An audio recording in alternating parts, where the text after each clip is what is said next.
Meow? So, serious question. Who the fuck thought this was this? As a child and an adult, I'm terrified of the end of the world. But after seeing this abomination, I just want to see the world go boom. And don't get me wrong, I like Sonic games. Some of them. And Sonic Heroes? Probably one of the best of the 3D Sonic games that will remain my absolute favorite out of the franchise. But I can't help the fact that this poor blue bastard has had it rough these past 2 decades. From its studio not willing to make a proper classic game, 2 of the worst games ever, not the worst Sonic games, worst games, period, to being consumed by its competitor. And don't even dare bring up the fan base. And this blue furry's being kicked while he's been down for the past 15 plus years. And this is not helping. Now I will mention before I continue this video that up to a certain part of the script, it was written before this year. The day I'm writing this is October 2nd, 2019. The day I'm recording is October 12th. And before I see the new redesign, that won't make me forget about the abomination from my mind, I decided to go back and play every good game, skip the bad ones, and play the day parts of Unleash. I will feel ready to tackle this child furry hellscape head on. However, unlike everyone, I kinda wanted to see the original version of this shit show, because other than that horrible sign of misery, there looked like there was nothing interesting from the trailer. Generic white guy with generic plot, with generic military involvement, and with bland humor. To be honest, I kind of forgot Jim Carrey was Robotnik, because his line wasn't funny, he looks nothing like Robotnik, and I kinda don't care for him anymore after he said kids should be safe from preventable diseases. You goddamn fucking piece of shit! So honestly, I think the old design would have made it at least fun to watch. It's disturbing as fuck, but there's a reason why so many people enjoy The Room, because it is so bad it's fucking hilarious. And the redesign would just probably make it more bland. I hope not. I really want this to be a good movie, but we'll see when the new trailer arrives. Okay, so it's November 13th, and the new trailer just came out yesterday. I would have got recorded yesterday, but I've been at work all day that day, and I'm fucking dead. Yeah, actually, the new redesign actually looks pretty good. There is something, I'm looking at Sonic, and I'm thinking there's something maybe off about him. I can't think of the word I'm trying to think of the moment, but I'll probably put the text up here somewhere to remind myself what it is. I just have a couple questions though. How the fuck does he know what car insurance is? Why are they in a bar? And why did they change the song from Gangsta's Paradise to the fun Spider-Man trailer song? I mean, don't get me wrong, I think Gangsta's Paradise is a poor music choice for that damn trailer, but now you're changing it from one kind of type of music to another? Yet again, it's just me, so I'm just rambling. One of my biggest fears I had when I heard about the new redesign is I was afraid they were gonna overwork their workers on the animation section and, put them into crunch, which I absolutely disagree. I don't think any product should have crunch whatsoever, but I have read up that they said that they're not gonna put their workers through crunch and that they properly delayed it. So honestly, this is really nice. I'm really proud of them. So good job. Good job to the guys who are not treating their workers like absolute garbage. You get a round of applause. Oh. I take it back. I take it all back. So it is February 16th and I finally saw Sonic the Hedgehog, the movie. The reason why I saw it 2 days later, because goddamn work is fucking hell. Yeah, sorry it's late, but basically if you want my simple, quick reaction to the movie, here's what I posted on my Twitter.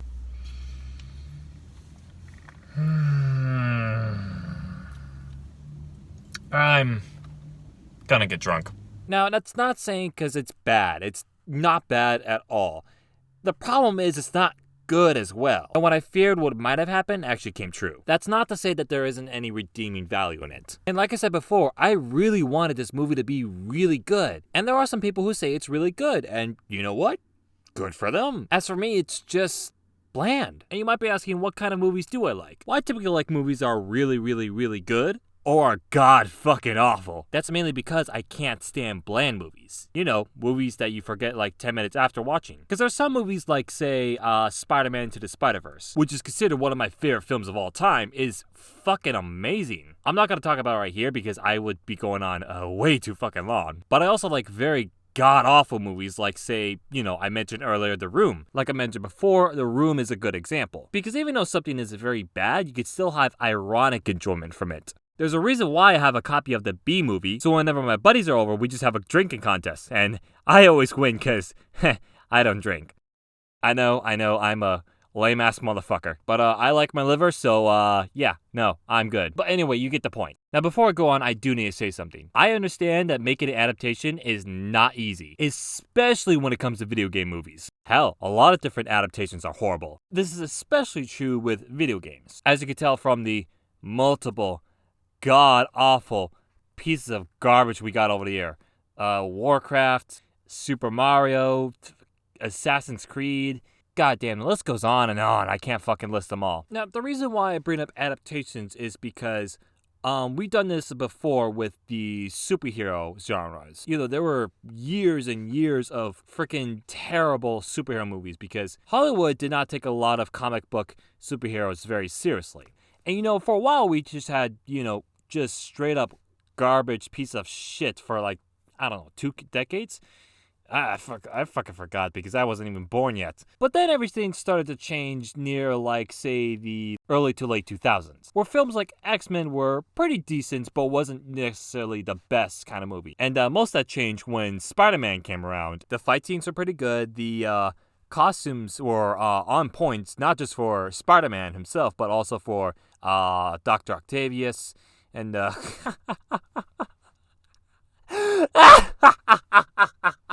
but for the first 2 movies, it was actually quite decent and was pretty much fun. The reason why I mention this is because, well, today, superhero movies are one of the biggest movie genres in Hollywood right now. Video games are starting to follow a similar pattern. Actually, scratch that. Not just video games, but also any kind of adaptation. Whether it's anime or manga, 70s and 80s cartoons, and so on and so forth. The reason why I bring this up is because now we're in the, like I said, X-Men to Spider-Man phase. But over time, Hollywood will start to probably take video game movies a little bit more seriously, to the point where maybe like 10 years from now, we can have a video game movie equivalent to this.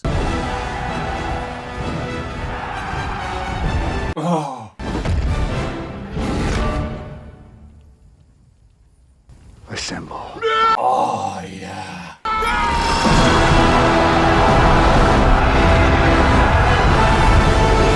Ah, yeah.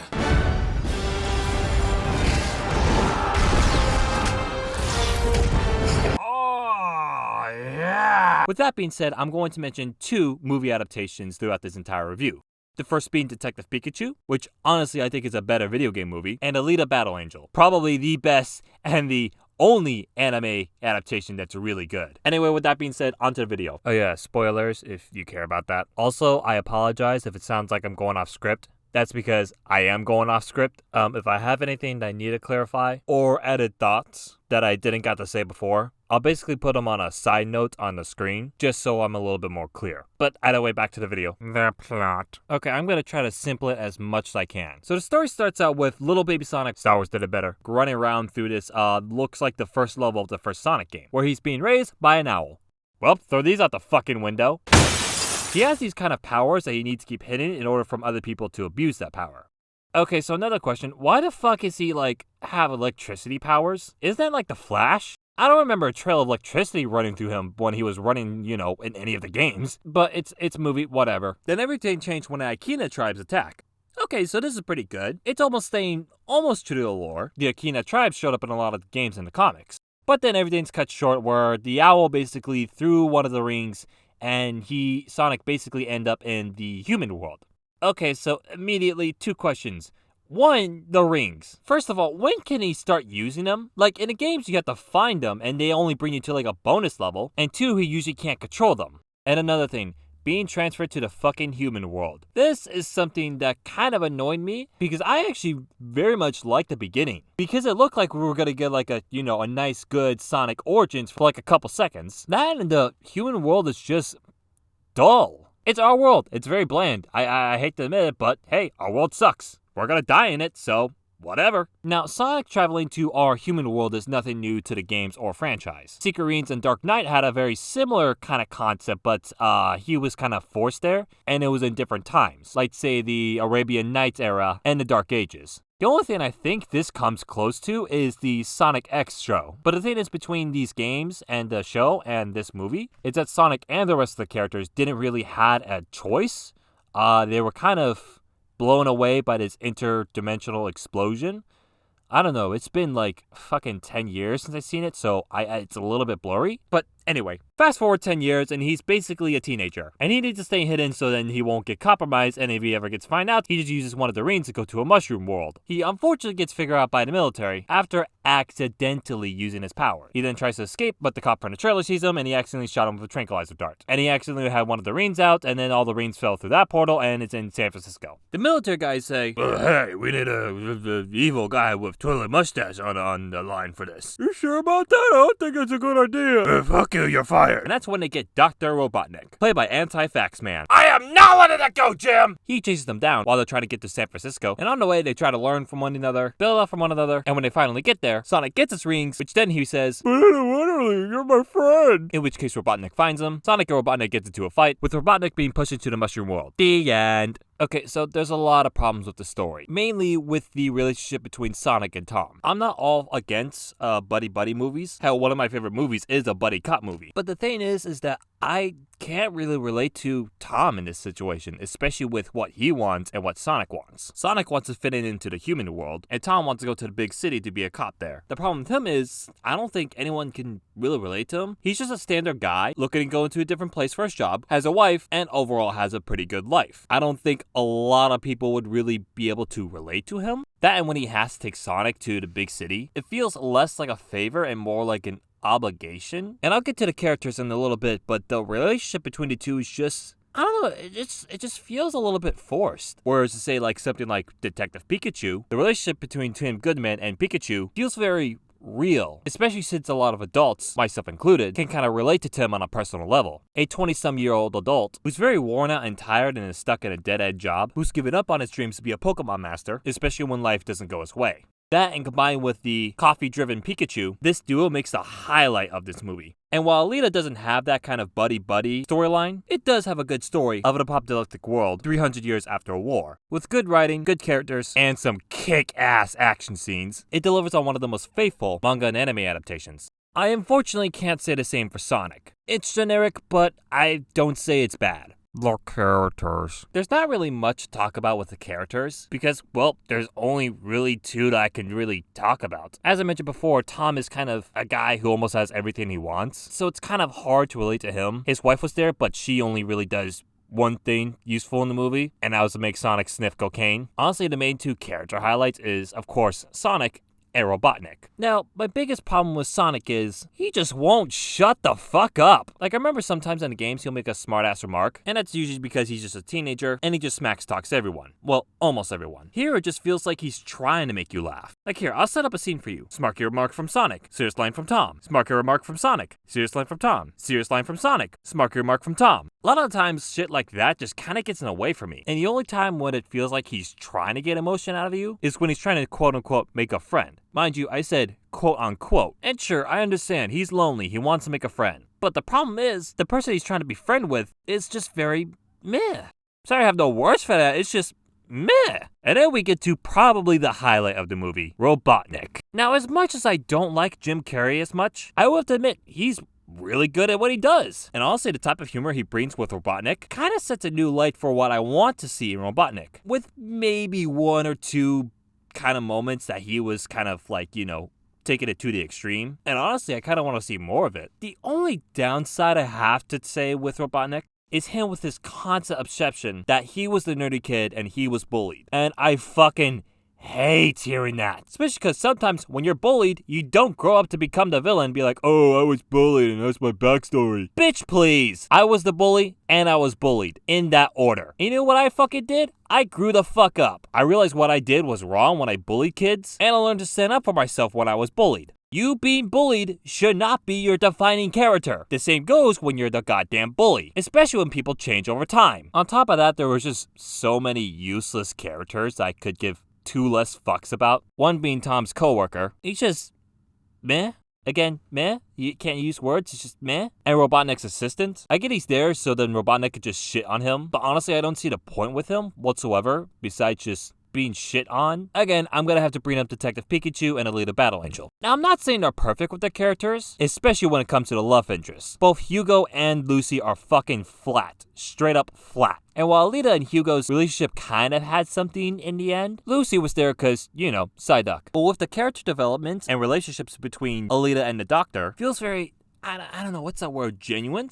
Especially when the doctor's trying to find his purpose again after losing his daughter and trying to cope with, his new life, especially with Alita. And Alita trying to learn her place in the world as she does eventually grow up and start to find her own identity, with conflicts between Alita and the doctor, but eventually finding mutual agreement. Some of the antagonists are actually well played out as well, with some of them, like Alita, trying to find their own identity in a society where they're rejected among higher classes. That being, of course, the Floating City. I forgot the name, I'm just calling it Floating City. Meanwhile, Detective Pikachu is very similar, not with its human characters, but with the Pokemon, especially how they incorporate with everyday life, with like say Machamp being the traffic cop, from using that bird Pokemon, I forgot its name, to be a package delivering service. And especially small things as well, like the Underground Fight Club, where the DJs use, I forgot its name.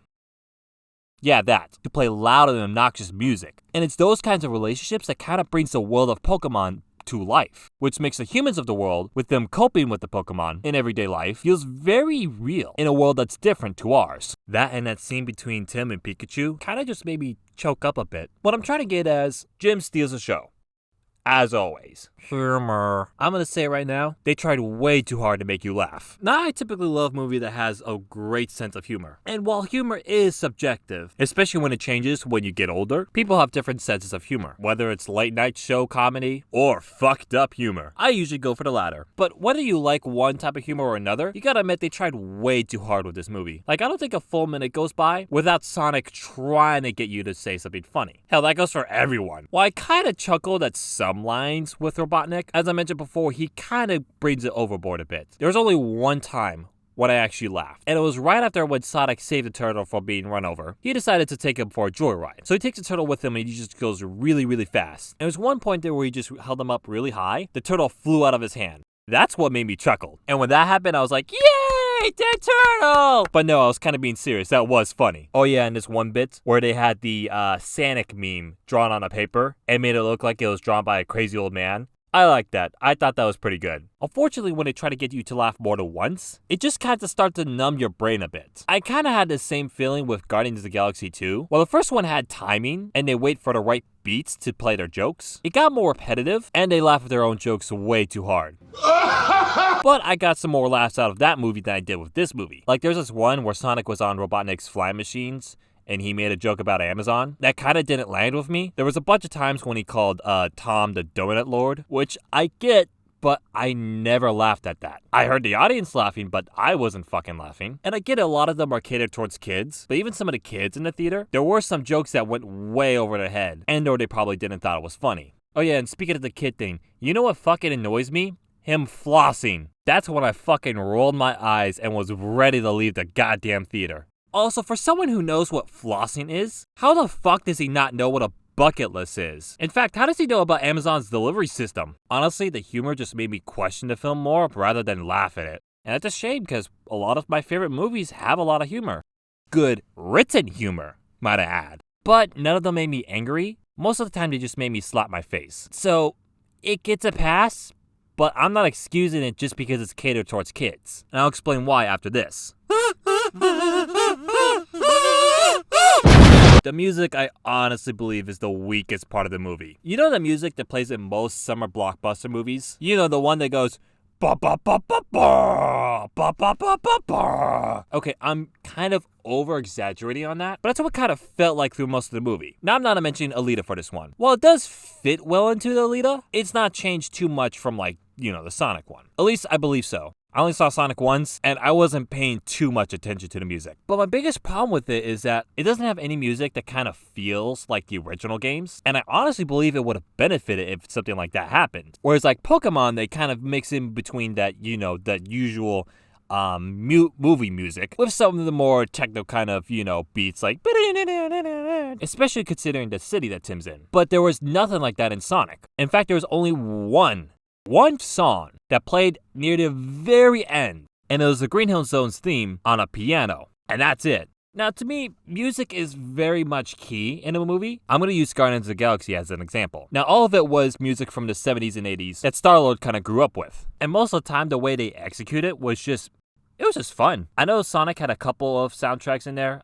Queen's Don't Stop Me Now was in it, and that's fine. But then it never brings in another soundtrack ever again. It's mostly its own. And I think it would have benefited if they had the classic Sonic music in it. or at least its own variant of it. Hell, honestly, I think it would have benefited if it had any kind of the Sonic game music in it. Cause whether you like some of the Sonic games or not, you gotta admit that the music is a highlight of the games. I fucking hate Sonic 06, but I gotta admit that the soundtrack is pretty dope, especially Silver's theme. And while I didn't like Sonic and the Black Knight, the main theme song was still very catchy. And there's been times when I've been driving, I put on some Sonic songs, and I can't help but sing along to some of them, especially a lot of the Crush 40 songs. I'm just saying because I think this movie would really benefit if it had like, you know, a soundtrack from maybe Crush 40 or maybe, you know, the original kind of do-do-do-do-do, just something, anything besides this. Fun fact, did you know I met the lead singer for Crush 40 when I was working at Walmart? And I'll tell you all about it in my new segment, Fuck Walmart Stories. Basically, there's certain stories that I'll be talking about over my time working for Walmart, mainly to say fuck you to Walmart, because we all know what a Walmart looks like. Now this one's gonna be a more lighter, brighter story, because it is actually a more fun one. Most of the time it's just gonna be, you know, something really stupid, or it's just something that I just wanted to say fuck you Walmart about. Do keep in mind this is a while ago, so the exact details may not be crystal clear, but the majority and the context of the situation is still there. Anyway, on to the story. So it was around 7 to 7:30 at this one night. I forgot the day, so don't ask me. And I was working in the electronics department. And that day I was assigned a fuck ton of work to do, on top of a crap load of stuff that my coworker left there for me to clean up, because they always leave a goddamn mess. So anyway, I wasn't looking forward to my day. After cleaning up for a bit, this one guy and his son came up to me and said, "Hey, we were wondering if we can get a game." Me, not wanting to clean up after my coworkers, decided, yeah, I'll get you a game, because honestly, I didn't want to clean up after my coworkers' mess. And I was all alone, and I didn't have anybody assigned there for that night, because Walmart didn't like to assign more than one employee. Fuck you, Walmart. So I grabbed my keys, I was going over to the game case. While I was on the way, the guy was talking to his son about a video game they played a while back, but he can't remember the name. I overheard his conversation and said, if you're having trouble naming a game, I could probably help. While the son asked me to get Overwatch for the Xbox One, the guy said, do you know any game named something Adventures? And I was going through every game I possibly knew in my head, and the only game I could come up with was Sonic Adventures. And so I asked him, is it Sonic Adventures? He said yes, and then he asked, how well do you know about the Sonic games? And I told him that I grew up on them, so I know a lot about it. Then while we were at the register, he then asked if I knew the band that plays in some of the games. And I said, yeah, I know their music well. Why do you ask? Then he said, I'm the guy who sings those songs. I first thought he was joking with me, but then I was a bit suspicious, so I said, hey now, let me look you up. I pulled up my phone, and I searched up Crush 40 band members. The first person that showed up was Johnny Gioeli. And then I asked him, are you Johnny Gioeli? And he pulled out his ID, and it was Johnny Gioeli. And at that point, I flipped my shit. And I was super excited. I was also very nervous and very sweaty. I'm like, oh my god, I love your music, it's so great. And that's when we started to talk, not just with me and him, but also me and his son as well. And they were really awesome people to talk to. And so we talked for a while. And then I started to ask them about the Sonic games. And the next thing he said was surprising to me. He said, I know nothing about Sonic. And to me, this blew me away, because to me, I thought someone with really good music that makes it the highlight of most of the games would at least make them know a little bit about the franchise. So I asked them if they ever sent him any review copies or beta footage or something. And he said the only two games he ever really played was the one that we mentioned, Sonic Adventures, and the most recent one, which is the Sonic Racing game. But then he told me how he gets ideas for the songs for each game. Basically, the studio would send him images from the game, and he can write up lyrics from those images. And to me, this blew me away, not just because that's incredible, but it's also very similar to me, as I tend to do the opposite, where I tend to listen to different types of songs, and I will get visuals from those, about different people in certain situations. One example of this is when I listen to the song Kuni Zuberido, one of the original soundtracks for Queen's Blade, which is a definitely not a hentai. Some of you may remember when I used it for Octavia in my So You Want a Man Warframe video. And listening to that song kinda got me visuals and idea for my passion project, which is codenamed Tamashi.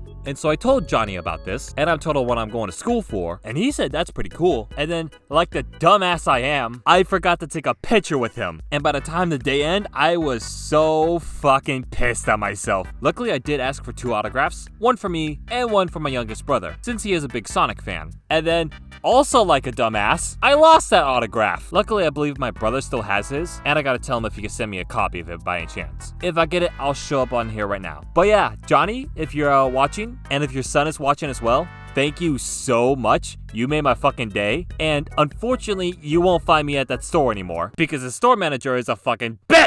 Ah, crap, what was I talking about?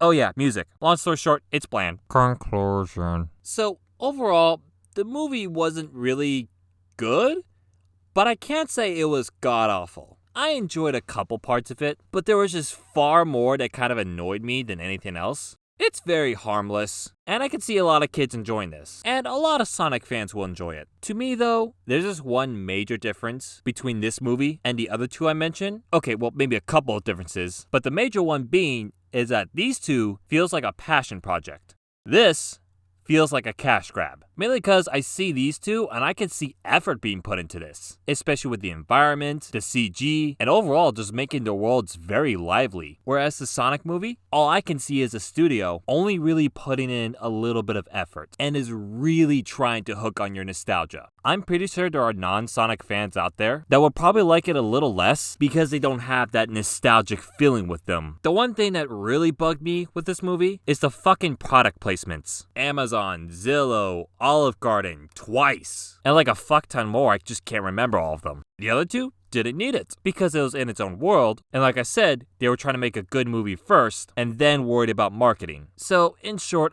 I'm giving it a 5 out of 10. Like I said, it's not bad, but it's also not good as well. And my problem with that is that I can't stand for just okay movies. And that's what brings me into my final argument. The thing that it kept separate from the review, because otherwise I would have put it as a 2 out of 10. And it has to do with the end credits scene. And I gotta give applause to this movie, because this is the first movie that made me really excited, but also made me extremely pissed off. Basically, one of those ring teleport things showed up, and guess who showed up through that portal? Motherfucking Tails. On the one hand, he looked really good. I was excited to see him on screen. But then it dawned on me, why wasn't this fully animated and in Sonic's world? We could have had a great movie with Sonic maybe with Tails and Knuckles fighting against Robotnik, and maybe instead of Sonic's electrical powers, Sonic and his team could stop Robotnik from getting the Chaos Emeralds. I think that pitch will be great. This scene pissed me off because I felt like I was robbed of something good. But then I started thinking again, what would he have looked like if they kept Sonic's old design? Would Tails look like this? This only made me want to watch the old version even more. Because honestly, if they expect something like this to get a sequel, I would have fucking laughed my ass off and at least enjoyed the movie. So I am asking Paramount this. Release the original footage with the DVD. Because just like Hollywood, I won't be able to take this seriously.